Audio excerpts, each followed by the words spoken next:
नमस्कार दोस्तों, मैं हूं शिखा जायसवाल। कलकत्ता हाई कोर्ट ने मई 2024 में पश्चिम बंगाल में साल 2010 के बाद जारी हुए 77 जातियों के ओबीसी सर्टिफिकेट रद्द कर दिए थे। इसमें से 75 जातियां मुस्लिम थी। हाई कोर्ट ने इस मामले में आरक्षण देने में प्रक्रिया का पालन न किए जाने की बात कही थी। हाई कोर्ट के इस फैसले के बाद ममता सरकार सुप्रीम कोर्ट पहुंची थी। इस मामले की सुनवाई जस्टिस डीवाई चंद्रचूड़ की बेंच कर रही है। ममता सरकार ने सुप्रीम कोर्ट से हाई कोर्ट का फैसला पलटने की अपील की थी। सुप्रीम कोर्ट ने इस मामले में सुनवाई करते हुए 5 अगस्त 2024 को ममता सरकार से इन जातियों को आरक्षण दिए जाने के आधार को लेकर हलफनामा दायर करने को कहा था। इसी के बाद यह हलफनामा दायर किया गया, जिसमें 24 घंटे में आरक्षण देने की बात का खुलासा हुआ है। ये हैरान करने वाला है। ये पूरा मामला क्या है, चलिए आपको बताते हैं। पश्चिम बंगाल सरकार आरक्षण के लिए आवेदन करने के 24 घंटे के अंदर ही कई मुस्लिम जातियों को ओबीसी आरक्षण दे रही थी। आरक्षण देने के लिए की जाने वाली 3 स्टेज इन्वेस्टिगेशन भी इसी एक दिन में पूरी की गई थी। कुछ मामलों में तो ये भी देखा गया कि कोई मुस्लिम जाति आरक्षण मांगे, उससे पहले ही उस जाति का ब्यौरा तैयार कर लिया गया और उन्हें भी आरक्षण दे दिया गया। ये खुलासा पश्चिम बंगाल की ममता सरकार ने खुद सुप्रीम कोर्ट में दिए गए एक हलफनामे में किया है।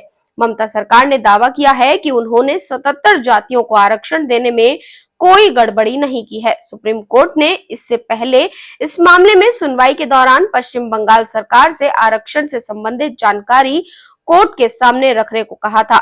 मीडिया रिपोर्ट के मुताबिक पश्चिम बंगाल के पिछड़ा आयोग ने ऐसे ही एक मामले में कोटा मुस्लिम समुदाय को एक ही दिन में आरक्षण देने की सिफारिश कर दी। इस कोटा मुस्लिम जाति ने 13 नवंबर 2009 को ओबीसी आरक्षण मांगा था। पिछड़ा आयोग ने 24 घंटे के अंदर ही ओबीसी आरक्षण देने की सिफारिश कर दी। नियम के मुताबिक जब कोई जाति आरक्षण के लिए आवेदन करती है तो उसे अपनी आबादी वाले क्षेत्र, अपनी जाति के इतिहास समेत सामाजिक आर्थिक स्थिति के संबंध में प्रमाण देने होते हैं।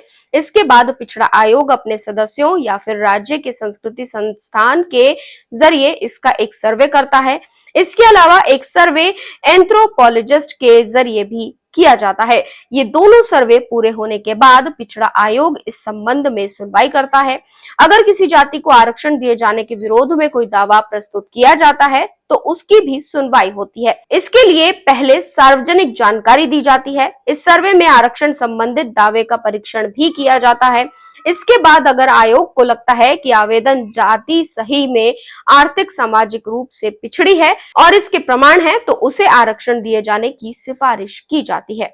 लेकिन ममता सरकार ने ये सब कार्यवाही सिर्फ 24 घंटे के अंदर ही पूरी कर ली। पश्चिम बंगाल सरकार ने सुप्रीम कोर्ट में दिए हलफनामे में दावा किया है कि इन 3 चरणों की प्रक्रिया का पालन भी किया गया। भले ही आरक्षण 24 घंटे में दिया हो, लेकिन इन सब प्रोसेस का पूरा पालन किया गया है। अब हर कोई जानकर ये हैरान है कि इतना लंबा और इतना डीप प्रोसेस 24 घंटे के अंदर कैसे पूरा हो सकता है और कैसे ओबीसी में आने वाली 77 जातियों में 73 या 75 जातियां मुस्लिम की हो सकती हैं। इस पूरे मामले पर आपकी क्या राय है, कमेंट बॉक्स में जरूर बताएं। साथ ही चैनल को सब्सक्राइब करना बिल्कुल न भूलें।